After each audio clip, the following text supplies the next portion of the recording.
Jamie Lambert.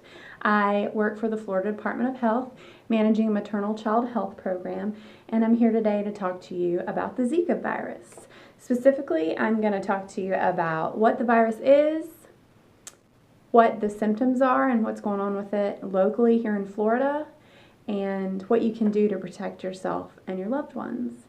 So first of all, what is Zika? Zika is a mild febrile illness that is transmitted through the mosquito bite, specifically the bite of the Aedes mosquito, Aedes. This transmission is much like dengue fever or West Nile virus. Infection can be caused from the mosquito bite, also through interaction with blood, bodily fluids, saliva, semen, amniotic fluid, as well as the brain and spinal cord. Symptoms are very mild. Fever, conjunctivitis, joint and muscle pain, rash, and so then you have to wonder, why does it matter if the symptoms are so mild? And also the symptoms only last from a few days to a week.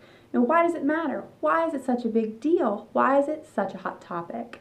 It's a hot topic because the Zika virus is associated or linked with a rise in cases of microcephaly, which is babies being born with underdeveloped brains and really small skulls. And it's also linked with a rise in Guillain-Barré syndrome, which is a neurological thing. Basically what happens is your peripheral nervous system in Guillain-Barré, your peripheral nervous system is attacked by your own immune system, and it can cause severe pain and paralysis. And so microcephaly and Guillain-Barré syndrome being caused by Zika virus is the real scary part of the Zika virus. It can cause severe complications, especially in those microcephaly patients and those infants who are born with the small skulls and the underdeveloped brain. So that's why it's a big deal. So secondly, what's going on now? So in 2015, Zika was found in Central and South America, Mexico, and the Caribbean. So that was in 2015. And then in 2016, the first cases were found here in North America. There are cases, or have been cases, in Florida, locally acquired as well as travel related. And the way that the Florida Department of Health is trying to help with this is by encouraging people to dump stagnant or standing water. And they also want you to get tested if you have symptoms. So remember those symptoms: conjunctivitis, joint muscle pain, if you've been bit by mosquitoes, if you've traveled somewhere where there is active transmission, just keep that in mind. They are offering testing. And so that takes us to our next portion. How do you protect yourself? Well, dump that water. Dump that stagnant standing water. Get tested if you have symptoms. The other way to protect yourself is by wearing repellent.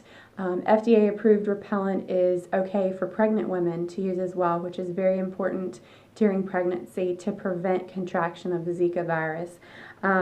Repellent, wearing long sleeves, long pants, fixing screens in your home, in your windows. If they need repair, definitely take care of that. And the last two things, mosquito nets. If you're sleeping outside, if you're camping, use those mosquito nets, especially if you're traveling to other countries where there are very active cases of transmission. And the last part of protecting yourself is if you're pregnant or planning to get pregnant, practice safe sex. Use condoms if your provider suggests that. Talk to your provider. Planned pregnancy, especially now with Zika virus, is extremely important. So talk to your provider about options for you. So protect yourself by dumping water and doing those things I mentioned, wearing long sleeves, long pants. In conclusion, Zika's been around for 70 years, and almost 70 years, and it's scary, but there are ways to protect yourself and your family, and there are ways to spot those symptoms so that you can go get tested early on. Mosquito control and protection is what's key. So So thank you for listening today. I hope you've learned a lot. Please let me know if you have questions, and go to the CDC website, World Health Organization, and the Florida Department of Health's websites. They have great resources, and that's where I learned everything today.